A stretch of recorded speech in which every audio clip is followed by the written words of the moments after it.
நண்பர்கள் அனைவருக்கும் வணக்கம். வாங்க கனவு தேசத்தில் பயணிக்கலாம். கனவு தேசத்தில் உங்களுடன் பயணிக்கும் நான் ராஜ்குமார். எனவே பேசுவோம், திமுகவுக்கு பயங்கரமாக மூட்டு கொடுப்போம். நம்ம சேனல் இன்ன வரைக்கும் சப்ஸ்கிரைப் பண்ணலன்னா அவசியம் சப்ஸ்கிரைப் பண்ணி பெல் பட்டன் அழுத்திருங்க. எனவே பேசுவோம் சேனல் இல்லைங்க நண்பர்களே, நமது கனவு தேசம் மலையுடைய சரிங்களா? சரிங்க, இதிலிருந்தே நம்ம எதை பற்றி யாரை பற்றி நம்ம பேச போறோம் அப்படிங்கறது உங்களுக்கு தெரிஞ்சுக்கணும்னு நினைக்கிறேன். அது ஏன் இவங்களை பற்றி, ஏன் இந்த ராமசாமி பேத்தியை பற்றி நம்ம பேசுறோம் அப்படின்னா, இந்த அடிக்கடி பாத்தீங்கன்னா அண்ணன் சீமானை வந்து சீண்டிகிட்டே வம்புக்கு இழுத்துட்டு இருக்காங்க. இந்த மாதிரி புருஷங்களுக்கு எல்லாம் அண்ணன் சீமான் அவர்கள் வந்து பதில் சொல்ல போறது கிடையாது. நாம எதுக்கு இருக்கோம்? நாம பதில் சொல்ல போறோம், வச்சு செய்ய போறோம். சரி நண்பர்களே, வாங்க இப்ப நம்ம காணொலிக்குள்ள போலாம். நண்பர்களே, அதுக்கு முன்ன விக்கிரவாண்டி தொகுதி இடைத்தேர்தல் அப்படிங்கிறது நெருங்கிட்டு இருக்கு. இன்னும் ஒரு 23 நாட்கள் தான் இருக்கு. அதனால அந்த தேர்தலுக்காக நம்ம வந்து களத்தில் தயாராகுவோம். அது மட்டும் இல்லாம இப்ப அந்த தேர்தலுக்கான நிதி, திரள் நிதி அப்படிங்கறத சொல்லி ஒரு அறிவிப்பு கொடுத்திருக்காங்க. அதாவது இப்ப வாட்ஸ்அப் பகுதியெல்லாம் பரவிட்டு இருக்கு. அதுல விக்கிரவாண்டி தொகுதி இடைத்தேர்தலுக்கான நிதியை செலுத்துவதற்கான ஒரு லிங்க் வந்து கொடுத்திருக்காங்க. அதை அழுத்திட்டு உள்ள போனோம் அப்படின்னா உள்ள வந்து போக மாட்டேங்குது. அதை டொனேட் சொல்லிட்டு வருது. அதை வந்து கிளிக் பண்ணோம் அப்படின்னா அப்படியே ஒரு மஞ்சள் கலர்ல வந்து அப்படியே கிளிக் ஆகிட்டு அப்படியே மூவ் ஆகிட்டு வந்துட்டே இருக்கு. அதுக்கப்புறம் உள்ள வந்து போகல. அது எப்படி வந்து அந்த நிதியை வந்து செலுத்துறது அப்படிங்கறது வந்து தெரியல. விரைவில் அதை வந்து எப்படி செலுத்தணும் அப்படிங்கறது குறித்து அடுத்து ஒரு கல்வியில வந்து தெரிஞ்சுட்டு நான் பதிவு பண்றேன்.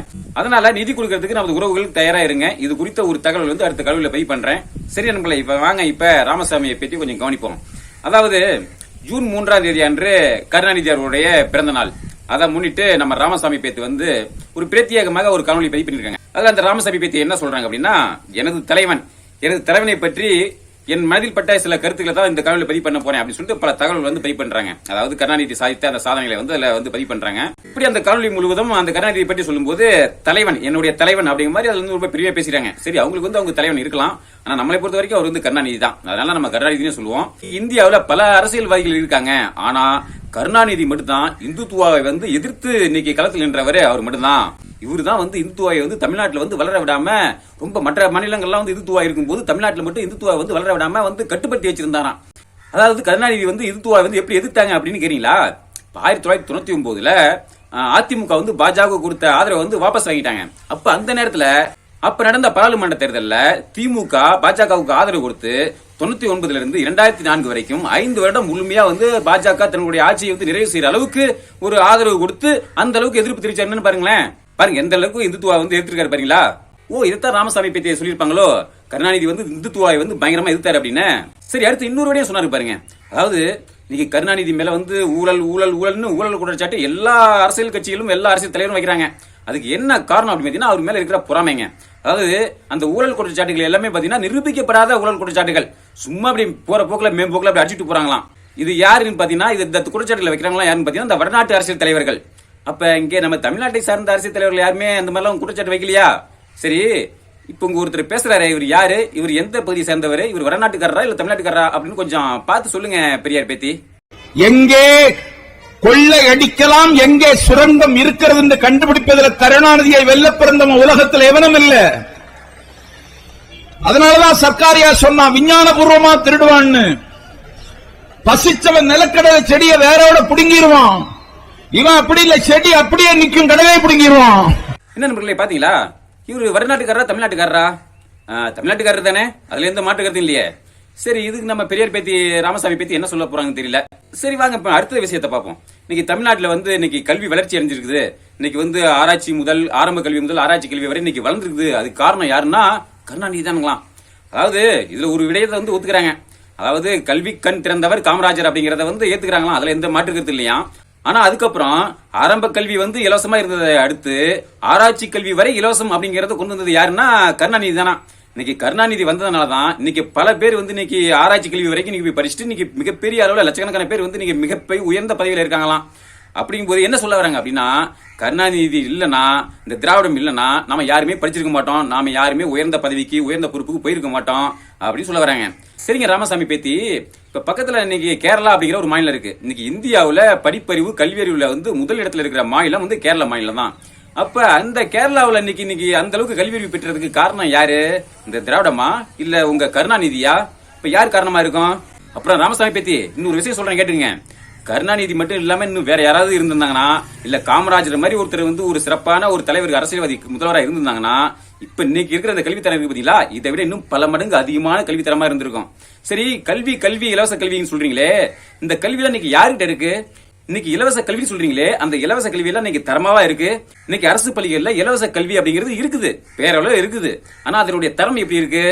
அந்த அரசு பள்ளியில கலெக்டர், அமைச்சர், முதலமைச்சர் அவங்க பையன் எல்லாம் அவங்க பிள்ளைங்க எல்லாம் போய் படிக்கிறாங்களா? ஏதோ பாவப்பட்ட மக்கள், ஏதோ முடியாத மக்கள், அவங்க ஏதோ வேற வழி இல்லாம போய் படிச்சிட்டு இருக்காங்க.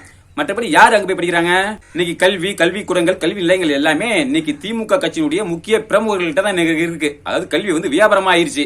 இதெல்லாம் உங்களுக்கு தெரியாம இருக்காது, தெரியும். இருந்தாலும் உங்களுடைய கருணாநிதியை காப்பாத்தணும்ல, பேரை காப்பாத்தணும்ல. ஏன்னா இனத்தோடு சேரும் அப்படிங்கிற மாதிரி உங்களுடைய இனத்தை சார்ந்த ஒருத்தர் நீங்க அந்த புகழை பாடணும், பேரை காப்பாத்தணும் அப்படிங்கறோம் நீங்க பயங்கரமா முட்டு கொடுக்குறீங்க. சரிங்க. அப்புறம் இந்த ராமசாமி பத்தி இன்னொரு விடயத்தை சொன்னாங்க. அதாவது எல்லாரும் திமுகவை பார்த்து, கருணாநிதி குடும்பத்தை பார்த்து வாரிசு அரசியல் சொல்றாங்க அப்படின்னு சொல்லி ஆரம்பிக்கும் போது, பரவாயில்லடா, எப்படி இந்த வாரிசு அரசியலை பத்தி ஏதோ ஒரு விளக்கம் சொல்ல போறாங்க அப்படி மாதிரி நான் கூட ஆவலோட எதிர்பார்த்தேன். கடைசியில பார்த்தா இது புஸ்வனம் ஆயிருச்சு. இந்த வாரிசு அரசியலை பத்தி எதுவுமே இது சரி, இது தவறு அப்படி இதை பத்தி எதுவுமே சொல்ல. வேணுமோ மோடி ஒரு திட்டம் கொண்டு வந்தாராம். அதாவது இந்த சாதிய குலத்தொழில் வாரிசு இந்த வேலையை அதை உறுதிப்படுத்துறதுக்கோசரம், அது இருக்கிறதுக்கோசரம் அதுக்கு ஒரு ஊக்கத்தொகை கொடுத்தாராம்.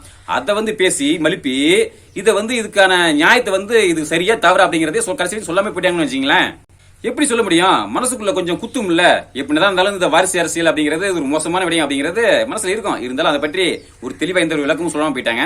அடுத்து இன்னொன்னு கடைசியா சொன்னாங்க பாருங்க.